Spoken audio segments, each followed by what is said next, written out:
Hello, this is Carrie Ann and Samina, and this is our fourth and final broadcast for INST 6137 in our discussion of the INACOL standards for our MOOCs that we did this semester.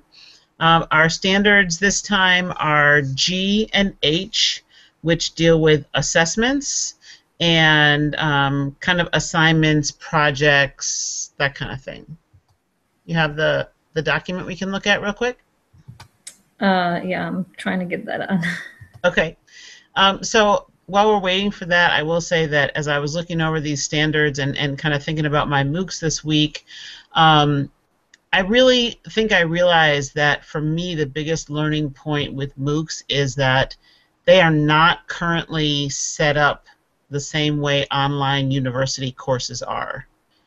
I feel like we've been tiptoeing around that, this summer as we've been doing these videos and saying how these MOOCs don't compare to our online classes. But I think this week I really cemented that, if you know what I mean. Yeah, I agree with you as well, and I think the biggest thing is when as a teacher, when you're prepared to take assessments, you really have to think about what type of skills you're testing on. And being a class that's as massive as the MOOCs are, it's kind of hard to judge which skills are really necessary to be tested on, or what type of authentic assessments. And of course, if you have everyone do some sort of a project-based learning, that would be a really nice way to assess what they really learn. But then you're limited on the feedback that you can provide to each and every student in the class. Yeah, and there's really no way for that teacher to determine whether students are getting it, even in a project-based environment, but certainly not in a, short answer type assignment that gets turned in or submitted.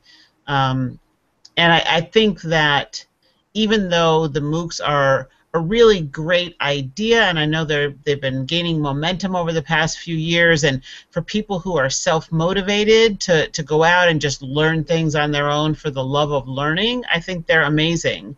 But as far as evaluating them based off these INACOL standards and comparing them to university-based online classes, to me, there's just absolutely no comparison.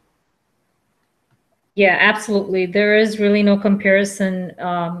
If I have to take an online class, I would definitely go with the university rather than a MOOC. But not to say that I would never take MOOCs again.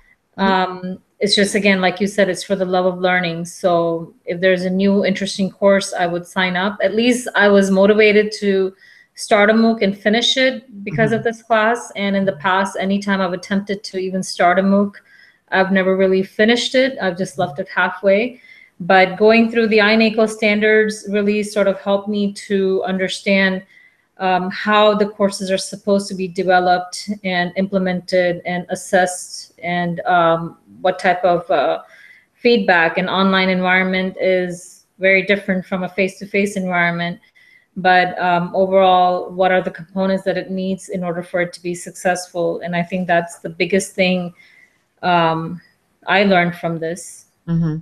And also from this week's reading, I was reminded how firmly I believe in standards-based education and planning and assessment, and the whole idea of this is what you're teaching and it's clearly laid out, whether it's by the state or by the district or whoever is involved in the politics of setting the standards. If you have actual standards to go off of, I think as a teacher it just makes your life very nice and straightforward and clear. Yeah, even though teachers hate to be tied down by standards, but I think that we do need standards in order to understand what our roadmap is and where we're going. So I think that INACO standards, they have kind of helped me to really look at the overall picture of what it really takes in order to design an online course and present it. And obviously, I know that Dr. Crawford has mentioned several times in throughout discussions and feedback that it's also difficult for her to foresee everything that's going to go right or wrong in developing a course.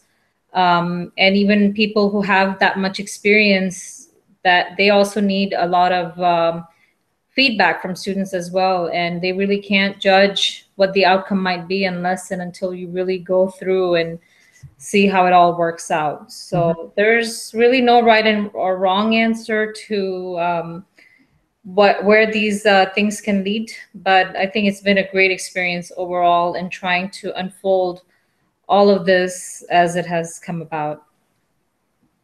Yep, I agree. It's definitely made me appreciate my online classes through the university more too.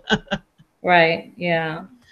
So, um, and I'm sorry, I don't know why that document is not coming up, oh, that's but okay.